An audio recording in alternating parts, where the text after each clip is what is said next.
अस्सलामुअलैकुम वरहमतुल्लाहि वबरकातुहू। जी हज़रात करामी, कैसे हैं आप? उम्मीद है सब खैरियत से होंगे। आज मैं थोड़ा रूटीन से हट कर ये सियालकोट का वाक़या जो कल हुआ है, ये मैनेजर को कत्ल करने वाला वाक़या, उसके ऊपर थोड़ी सी गुफ्तगू करना चाहूँगा।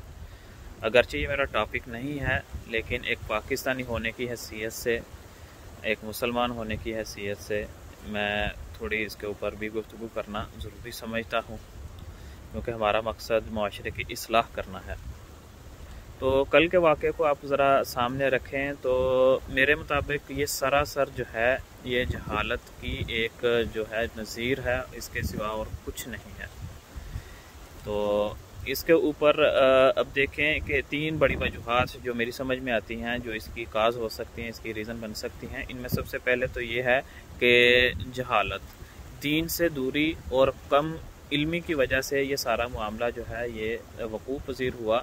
कि अगर देखें कि हर इंसान के पास बुनियादी तालीम होती, शऊर होता, तो सब समझते कि यार इस्लामिक पॉइंट ऑफ व्यू से भी और मुल्क के कवानीन के मुताबिक भी अगर कोई बंदा कोई भी जुर्म करता है, वो साबित हो भी जाए, तो उसकी सज़ा और जज़ा का हक़ जो है ये हुकूमत तय करती है। वक्त का हाकिम जो है ये जज साहिबान हैं, तो ये सब जो हैं ये उसको सज़ा देंगे और उसके मुताबिक जो है उसका मामला वो किया जाएगा। ना कि कोई भी उठकर किसी भी शख्स के ऊपर जो है वो हमला बोल दे कि ये जो है इसने ये जुर्म किया था और मैंने उसके मुताबिक इसको सज़ा दे दी। अगर ये निज़ाम आप देखें, सोचें कि अगर हर बंदे की यही सोच हो जाए तो कल ये जंगल का कानून हो जाएगा। यहाँ पे जिसका दिल चाहेगा, जिसको उठ के मर्जी कत्ल कर देगा और बाद में इस तरह का कोई जो है वो मसला सामने ले आएगा, इसने ये कर दिया था, इसने वो किया था, उसके मुताबिक मेरा ईमान का तकाजा था, मैंने इसको कत्ल कर दिया।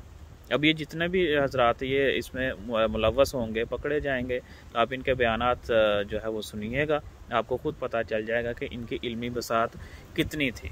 इन बेचारों में से अक्सर को तो जो है वो दीन की जो है बुनियादी बातों का भी इल्म नहीं होगा। तो इतने बड़े फ़ैसले, इतना बड़ा एक अमल, इतना बड़ा एक इक़दाम इन्होंने कैसे ले लिया, किस बुनियाद पर ले लिया? क्या इनके पास किसी आलिम दीन का फतवा था? क्या इनके पास कोई ऐसी चीज़ मौजूद थी कि वो कौन सी ऐसी दलील थी, कौन सा ऐसा मामला था जिसने उसको इन सब को इस अमल पर उकसाया? एक और दूसरा ये देखें कि इसमें उलमाए कराम को भी एक कदम आगे आना पड़ेगा और लोगों को इस चीज़ से आगाह करना पड़ेगा, अगरचे ये बहुत हसास मामला है। देखें 295C है और दीगर मामलात हैं, ख़त्म नबूवत है, नबी अलैहिस्सलाम की तकरीम है, उनकी इज़्ज़त है, ये सारे मामलात बड़ा हसास है। ये कतई किसी को भी इजाज़त हरगिज़ नहीं है कि वो ऐसा मामला करे और वो बच जाए, लेकिन इसका मतलब ये भी नहीं कि हर आदमी उठकर जो है ये इसके फ़ैसले करना शुरू कर दे, सज़ा और जज़ा देना शुरू कर दे। ये कतई किसी भी शख्स को इसकी इजाज़त नहीं। रियासत मौजूद है, कवानीन मौजूद हैं, हमारे पाकिस्तानी आइन के मुताबिक भी कवानीन मौजूद हैं कि अगर कोई नबी अलैहिस्सलाम की बारगाह में भी गुस्ताही का मुर्तकिब होता है तो उसको सज़ा दी जाएगी।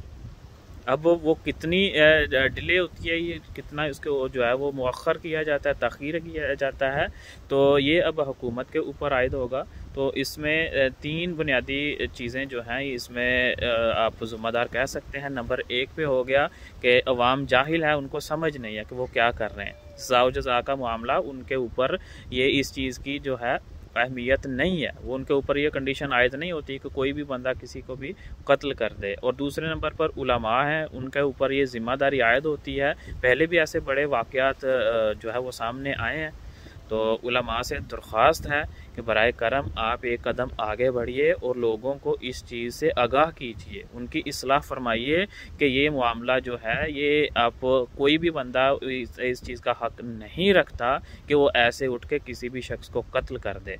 इसका फ़ैसला होगा, केस लगेगा, सारे मामला तो एक प्रोसेस के तहत उसका जुर्म साबित होगा और उसको सज़ा दी जाएगी।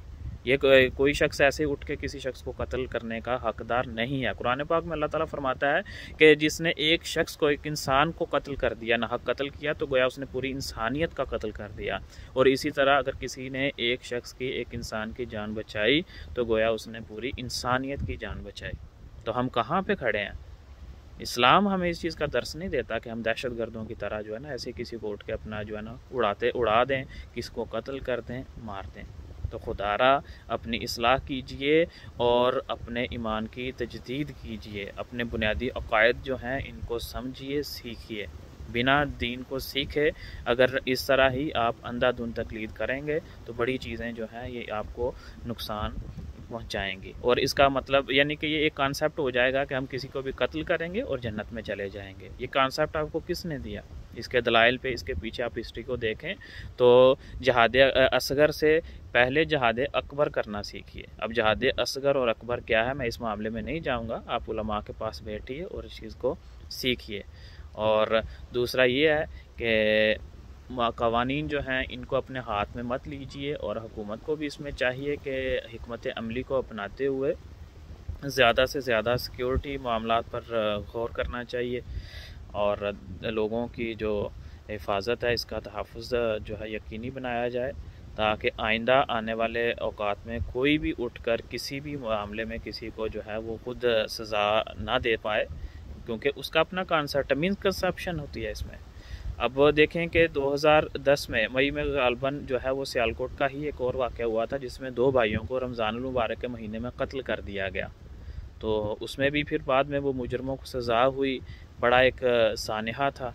तो ऐसे सानिहा ये बार बार रिपीट ना हो, तो इसके लिए हुकूमत को भी चाहिए कि वो एक ऐसा हिकमत अमली, एक ऐसा इक़दाम लें कि जिसके बाद लोगों को जो है वो इस चीज़ का एहसास हो जाए कि अगर हम कोई ऐसा इक़दाम करेंगे तो उसका रिज़ल्ट जो है ये बहुत बुरा होगा और हमें सज़ा मिलेगी और हमारी आने वाली नस्लें जो हैं वो भी इस अमल से, इस फेल से जो है उनको भी नुकसान पहुँचेगा। तो ये 3 नुकात मेरी समझ में आ रहे थे तो मैंने सोचा कि आपके साथ ज़रूर शेयर करूं। तो अगर आप मेरी बात से इत्तेफाक रखते हैं तो आप इस बात को दूसरों तक पहुंचाइए। अल्लाह सुब्हानहू व तआला हमें सही मानों में दीन इस्लाम को समझकर उस पर अमल करने की तौफीक अता फरमाए। कुरान और हदीस को समझिए और उसके ऊपर अमल कीजिए। अंधी तकलीद, अंधी पैरवी जो है ये मुमकिन है कि आपको जहन्नम के गढ़ों में से किसी गड्ढे में फेंक दे। इसीलिए मेरे भाई अकल से काम लीजिए। क्योंकि अल्लाह सुब्हानहू व तआला फरमाता है अफला ताक़िलून, तुम अकल क्यों नहीं करते। वलक़द यस्सरनल कुरआन लिज़्ज़िक्र फ़हल मिन मुद्दकिर। सूरह कमर में ये आयत 4 दफ़ा अल्लाह सुब्हानहू व तआला ने आयत रिपीट फरमाई, वलक़द यस्सरनल कुरआन लिज़्ज़िक्र, और हमने कुरान को नसीहत के लिए आसान फरमा दिया। फ़हल मिन मुद्दकिर, तो है कोई जो नसीहत हासिल करे। तो मेरे भाई कुरान को खोलिए, समझिए, पढ़िए और उससे नसीहत हासिल कीजिए। यूं ही कवानीन को अपने हाथ में मत लीजिए, अपनी आखिरत बर्बाद मत कीजिए। क्योंकि रोज़े महशर हिसाब अल्लाह सुब्हानहू व तआला ने लेना है और वहाँ पे हिसाब बड़ा सख्त होगा।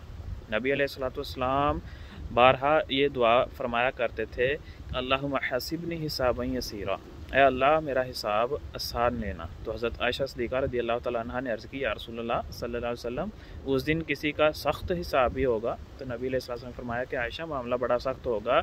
उस दिन जिसका हिसाब सख्ती से शुरू हो गया वो तो हलाक हो गया। तो ऐसे ही खुद ही जो है ना वो जल्लाद मत बनिए, खुद ही इतने बड़े जो है ना वो करता धरता मत बनिए कि आप हर चीज़ को जो है वो अपनी लपेट में लेते जाइए।